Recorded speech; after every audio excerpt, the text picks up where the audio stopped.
She used to be an atheist, completely convinced that there was nothing beyond this life.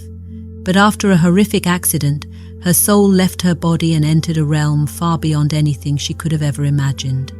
There she was confronted with a truth so profound that it shattered everything she once believed. What she witnessed will make you question the true meaning of life, and the warning she brought back may be the most important thing you'll ever hear. This is her incredible near-death experience, and the message she was sent back to share. Listen carefully, because what you're about to hear could change your destiny forever. My name is Trisha, and I'm 25 years old.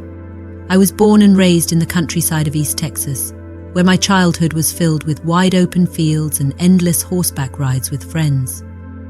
During the summer, we swam in lakes and embraced the freedom that nature had to offer. But behind those beautiful moments were wounds I rarely spoke about. My mother struggled with mental illness, and my childhood wasn't just laughter. It was also marked by harsh words and painful beatings. As an only child, I felt incredibly alone. I found solace in books and threw myself into my studies, clinging to the hope that one day I would escape this life. Through relentless effort, I won $20,000 in scholarships from essay competitions. It was nothing short of a miracle for my struggling family. When the first scholarship checks arrived in our old, barely standing mailbox, I knew my life was about to change. Enrolling at the University of Texas, known for its vibrant student life, I embarked on my journey with the hope of building a better future. But life wasn't as easy as I had imagined. Lost and spiritually broken. At first, I thought I had everything under control. I was one of those students who worked tirelessly, who did everything right. I stayed up late studying, fueled by caffeine and sheer determination. I aced my exams, turned in papers on time, and convinced myself that if I just worked hard enough, I could build the life I had always dreamed of. I was going to escape my past. I was going to make something of myself. I was never going to end up stuck in the life I had grown up in. And for a while it felt like I was winning. But life doesn't care about your plans. At first the cracks were small, a little stress, a little exhaustion. But then the weight of school started pressing down harder. The pressure to succeed felt suffocating. I was lonely. Truly lonely in a way I hadn't expected. And then I fell in love. It was the kind of love that makes you feel like the whole world makes sense. The kind that makes you believe, maybe I'm not so broken after all. And then, just as quickly as it had begun, it ended. The breakup shattered me in ways I didn't think were possible. It wasn't just losing him. It was losing the version of myself that had finally felt okay. Without him, I felt empty, and that emptiness terrified me. That's when I started slipping. At first, I told myself it was just a phase, a drink here and there, something to help me relax, to stop my mind from racing. But soon one drink turned into two, and two turned into a habit. And when alcohol wasn't enough to quiet the thoughts in my head, I turned to something stronger. Drugs weren't something I had ever imagined myself using, but when you're drowning, you don't care what you have to grab onto. You just reach for whatever will keep you afloat. And for a little while, it worked. For a little while, I could pretend I was fine, but deep down, I wasn't just losing myself. I was completely unraveling. I had always been the kind of person who thought too much about everything. My mind never stopped, always turning, always analyzing.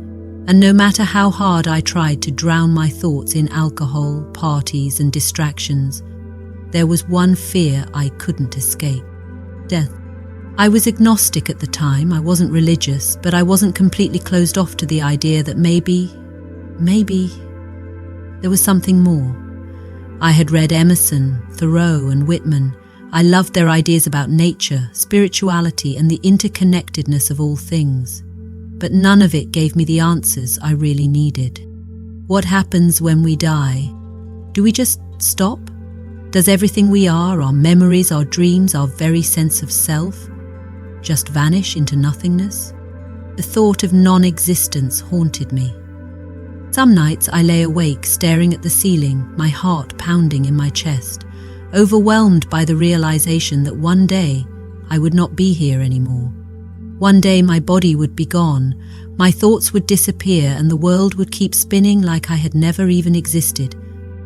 That fear became my shadow, following me everywhere. No matter how hard I tried to ignore it, it was always there, lurking, waiting. The panic attacks started soon after. I would wake up gasping for air, my chest tight, my mind spiraling into a black hole of anxiety. I tried talking to friends, but no one seemed to understand. They would laugh it off, tell me to relax, tell me that everyone thinks about death sometimes. But this wasn't just some passing thought for me. It consumed me. It made life feel meaningless. Why did anything matter if it was all going to end anyway? I needed to do something, anything. That's when my therapist suggested running. She said it might help, that physical activity could calm my mind, give me a sense of control. I was desperate, so I gave it a shot. At first it was just about getting out of my head, but soon running became everything. It wasn't just exercise, it was survival. Every morning I laced up my shoes and hit the pavement, pushing my body harder and harder. I ran until my legs burned, until my lungs screamed, until my thoughts finally went silent. It was the only thing that gave me relief, the only thing that made me feel like I had control over my own existence. 9 miles, 10 miles, every single day. I told myself I was training for the Austin 10K, but the truth? I was trying to outrun something I couldn't escape. I thought if I ran fast enough, hard enough, I could leave my fears behind. I thought I had time to figure things out. I thought I had time to find the answers, but time was about to run out. The night before the race, something felt off. It wasn't just nerves. It was something deeper, something I couldn't shake no matter how much I tried to brush it off. That night, my dreams were strange, unsettling. I couldn't remember the details when I woke up, but the feeling they left behind lingered, like a shadow I couldn't step out of. There was this overwhelming sense that something was coming, something big, something unavoidable. When morning came, I felt drained, like I hadn't actually slept at all. My body was heavy, my mind foggy. Even the air around me felt thicker somehow, like I was walking through something invisible. I should have listened to that feeling. I should have slowed down, paid attention. But I was in a rush. I had a race to get to. I had plans. Life was supposed to keep moving forward. And so I did what I always did. I pushed through it. I skipped my morning coffee, which was unusual for me. I never skipped coffee. It was my daily ritual, my one little moment of comfort before the day truly began. But that morning, I was too tired to even think about it. I just grabbed my keys, got in my car, and pulled out onto the road. At first, everything seemed normal. Just another drive. Just another day. The first traffic light turned yellow as I approached, and without hesitation, I pressed down on the gas. I barely made it through before it turned red. I don't know why I was in such a hurry.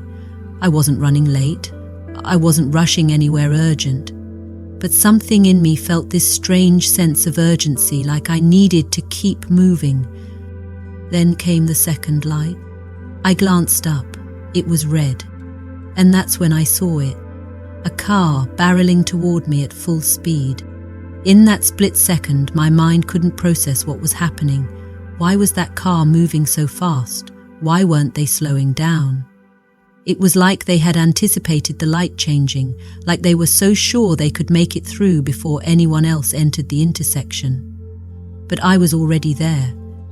I had no time to react, no time to slam on the brakes, no time to think.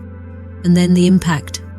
The sound was deafening, metal colliding with metal, tires screeching against pavement, glass shattering into 1,000 sharp pieces. The force of the crash sent both of our cars spinning, twisting violently across the road. My body was thrown sideways, my head jerking forward, then back, then forward again. The seatbelt dug into my chest, holding me in place, but my limbs flung helplessly, completely at the mercy of the wreckage around me. I had no control. I had no control. The world outside the windshield blurred into streaks of color. Grey asphalt, flashing lights, a glimpse of the sky before everything twisted again. My ears were ringing so loudly that I couldn't hear anything else. For a moment it felt like the entire world had turned into chaos. And then everything stopped. The silence that followed was thick, almost suffocating. The kind of silence that makes you more aware of the absence of sound than sound itself. I was still, completely, terrifyingly still. I tried to move. Nothing. I tried to breathe. Pain shot through my body like fire, radiating from somewhere deep in my back. I was slumped over to one side, pinned awkwardly by the weight of my own body. My head was pounding, my vision blurred. I tried to lift my arms, to reach for my ID, my insurance. Something, anything, but my limbs wouldn't respond. It was like my body wasn't mine anymore.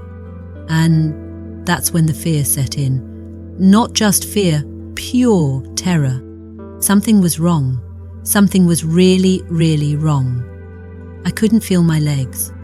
I couldn't feel anything. Panic surged through me, but there was nothing I could do. My chest felt tight, my breaths came in short, ragged gasps. My mind was screaming at me to move, to get out of the car, to do something, but my body wasn't listening. I could hear things, distant, muffled voices, people shouting, sirens in the background growing louder, closer, the sound of footsteps crunching over broken glass. But it all felt so far away, like it was happening in a different world, one that I was no longer a part of. I was trapped inside my own body, trapped inside my own pain. I had spent my whole life trying to be strong, trying to prove that I was in control. I had planned everything, my education, my future, my entire life. But in that moment, every illusion of control was ripped away from me. It didn't matter how hard I had worked, how much I had prepared, how much I thought I could shape my own destiny. I was just a body, broken and helpless, waiting for something, anything, to happen. I didn't know what else to do. I couldn't scream, I couldn't cry, so I did the only thing I could manage. I whispered the only words that came to my mind. God, please help me. I didn't know if he was real. I didn't know if he was listening. I didn't know if it even mattered. But at that moment, it was all I had. And then, everything faded. Darkness. Stillness. Silence. The moment my soul left my body, everything changed. 1 second, I was trapped. Trapped in pain. Trapped in a body that no longer responded. Trapped in a reality where everything was spinning out of control. The next second, I was weightless, effortless, completely free. I found myself floating above the operating table, watching everything unfold below me. At first it didn't make sense. How could I be here while my body was there? But as I hovered in the corner of the room, looking down at the scene, there was no denying it. I had left my body, yet I still was. I still had thoughts. I still had awareness. I was me, just without the weight, without the fear, without the pain. And my vision, my vision was nothing like before. It wasn't limited to 2 eyes, to a single point of view. I could see everything at once, as if my perspective had expanded beyond human limitations.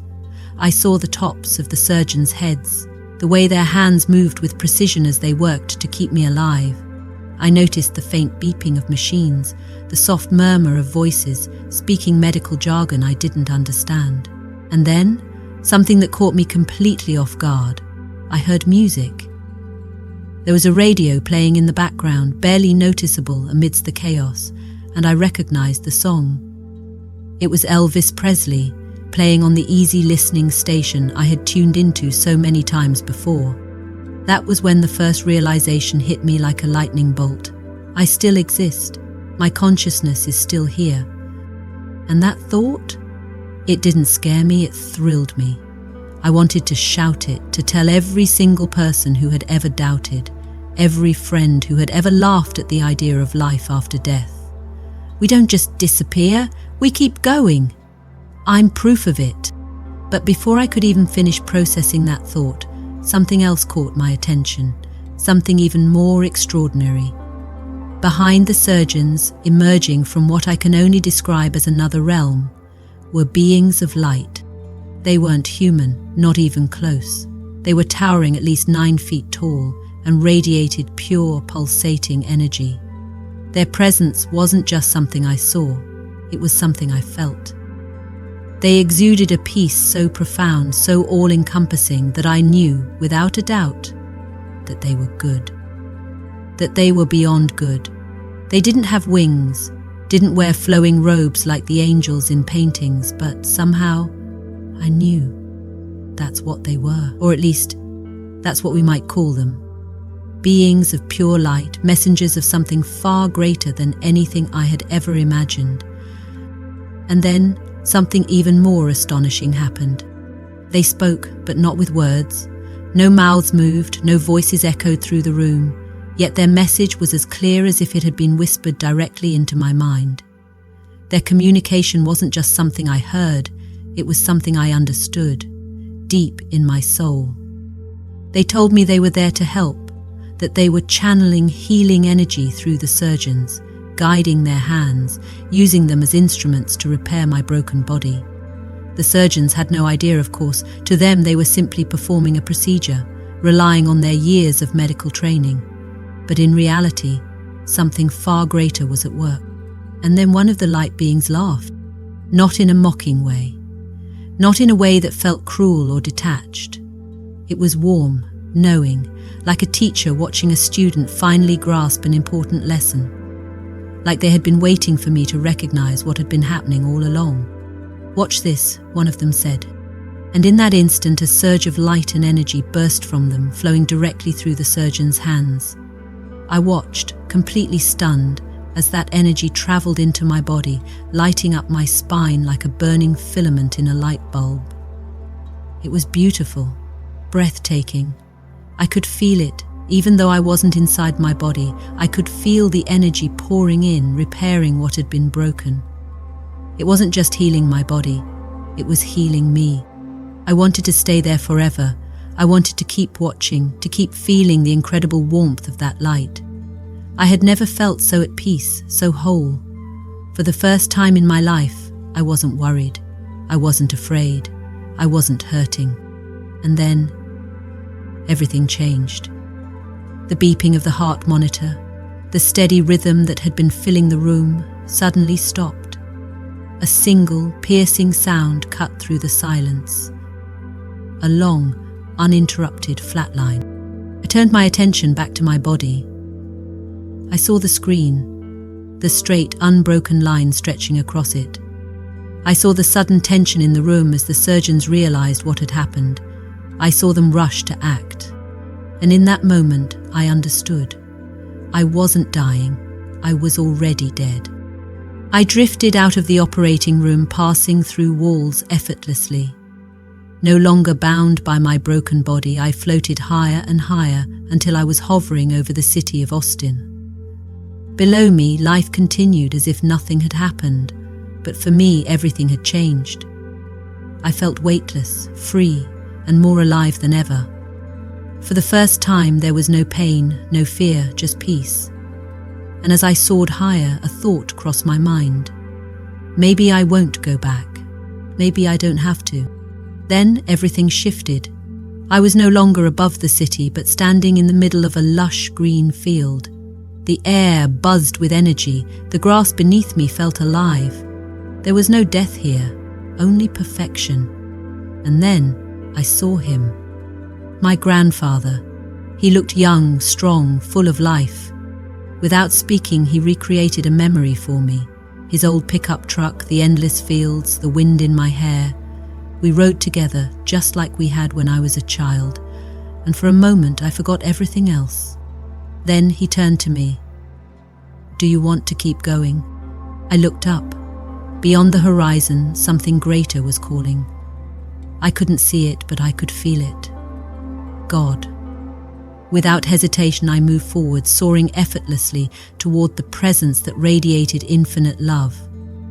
As I drew closer, every fear, every doubt, every burden I had ever carried melted away. I was surrounded by love, so pure, so overwhelming, that I felt truly home. But just as I tried to take another step, something stopped me. An invisible force held me back. A voice, clear and powerful, spoke directly into my soul. Look down. Below me stretched a great river. Souls walked upon its surface, some shining with divine light, others covered in shadows of fear. Life has only two choices, love or fear. You must go back and teach them to choose love. I shook my head. No, I want to stay. God's voice was calm but certain. You will become a teacher. That is your mission. Shock washed over me. A teacher? That wasn't my plan. I had spent my entire life working towards something else. Law school, success, financial freedom. I had never wanted to teach. But in that moment, I understood.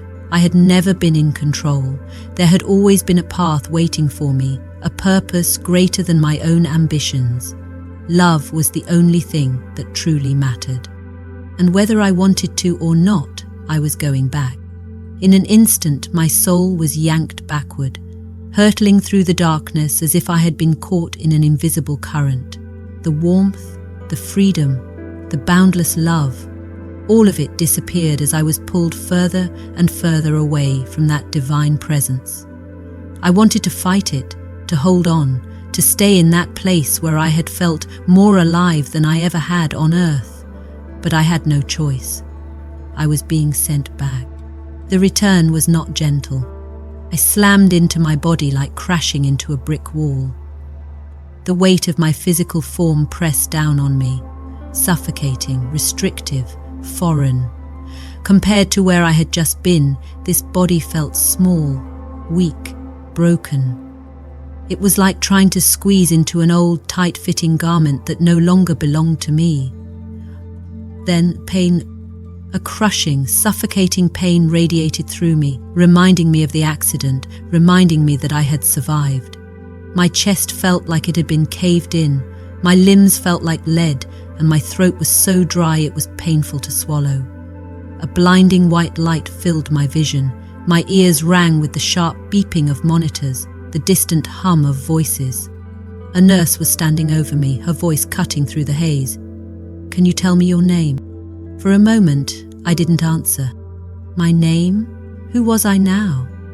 I had just been in a place where my identity didn't matter the way it did on Earth, where I had existed beyond a name, beyond a body, beyond any of the things I had thought defined me.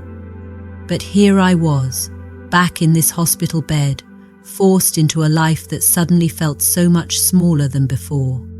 I swallowed hard, forcing out the words. "Trisha." The nurse nodded, satisfied that I was coherent. But I wasn't. I was far from okay. I had just died. I had just seen heaven. And now I was supposed to go back to my old life, my old routines, as if nothing had happened. It didn't seem possible. For the next 3 days, I remained in the ICU, trapped between two worlds. My body was weak, but my mind was sharper than ever. I could still feel where I had been, as if it was just behind a thin veil, barely out of reach. I could sense energy in a way I never had before. I noticed how every nurse and doctor carried different emotions. Some were compassionate, some exhausted, some numb from years of seeing too much suffering. Their words didn't matter as much as their presence, their spirit. It was like I had gained an entirely new way of seeing people. Everything felt different now. When I was finally released from intensive care, I stepped out of the hospital feeling like I was walking into a world I no longer belonged to. The air felt thicker, heavier, almost overwhelming. The sunlight was too bright. The colors around me were muted compared to the divine radiance I had seen on the other side. And yet, despite feeling out of place, I knew why I was here. I had been given a second chance. But it wasn't just for me.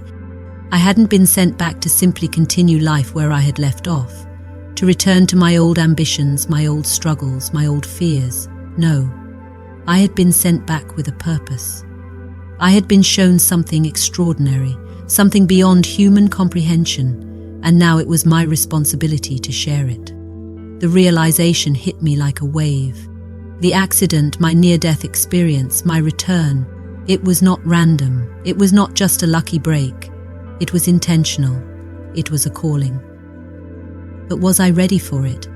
I had spent my entire life focused on my personal success, escaping my past, proving myself, chasing financial security. I had worked tirelessly to make something of myself, to leave behind the struggle of my childhood. And yet the mission I had been given had nothing to do with my plans. God had called me to something entirely different, something I had never once considered. I was to be a teacher, not a lawyer, not a powerful professional making six figures. A teacher. I wrestled with it at first. It didn't fit the vision I had for my life. Teaching had never been my dream. But deep inside I knew this was not a mistake. This was not something I could ignore. I had seen the truth, and the truth had changed me. I wasn't the same Trisha who had been in that accident. That version of me had died. The person who had returned had a mission. During my 9 months of recovery, I wrote down every detail of my experience, every vision, every message, every moment with the angels, so I would never forget. I didn't want the memories to fade, didn't want the weight of daily life to erase the profound truths I had seen. At night, I would read over my notes, reliving those moments, trying to hold on to them as tightly as I could. At the same time, I started devouring spiritual books, searching for answers. I read about near-death experiences, ancient teachings, and different perspectives on the soul's journey. The more I learned, the more I understood. This life is just one part of something much bigger. We aren't just bodies moving through the motions of everyday existence. We are souls on a journey, learning, growing, preparing for something far greater. As my body healed, I slowly started walking again. At first, even a few steps felt impossible, but I pushed forward, determined to reclaim my strength. Each morning I stepped outside, moving cautiously through the quiet streets of my neighborhood. The elderly neighbors, who also took their morning walks, started to notice me.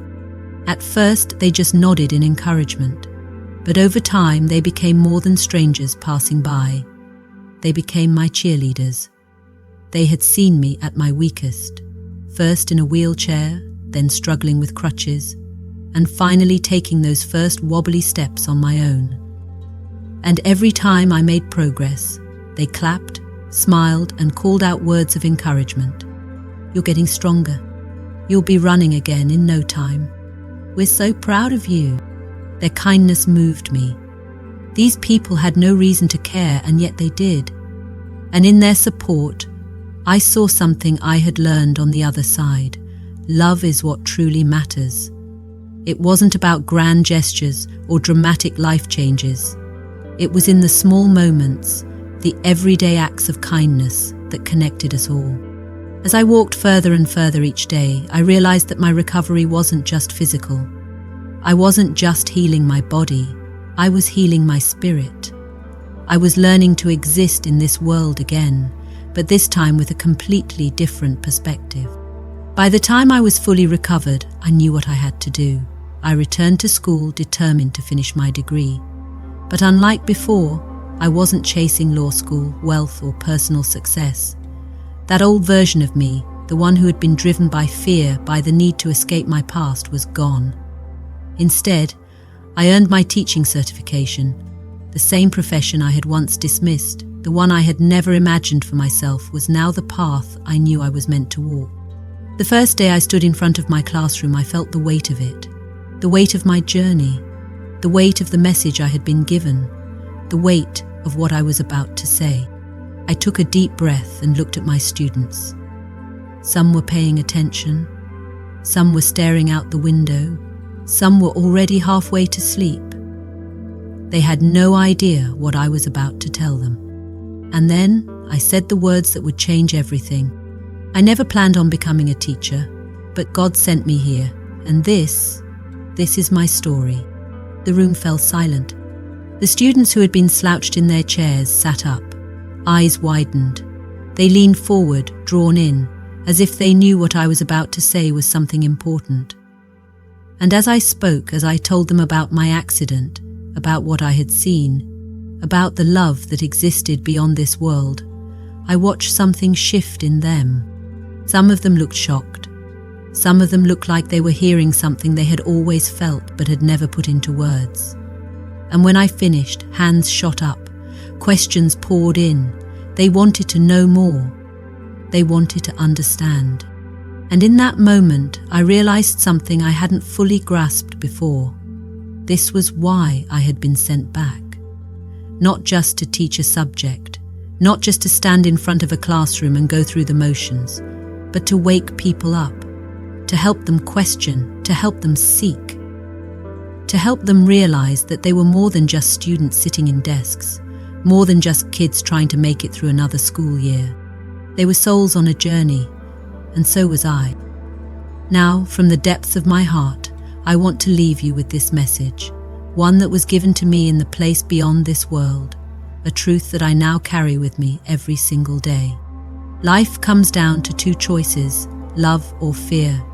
Every thought you think, every action you take, every path you walk will either bring you closer to love or deeper into fear. Choose love. Again and again, even when it's hard, even when the world tells you to be afraid, because in the end, when you leave this life and step into eternity, love is the only thing that matters. It's the only thing that lasts. It's the only thing you take with you.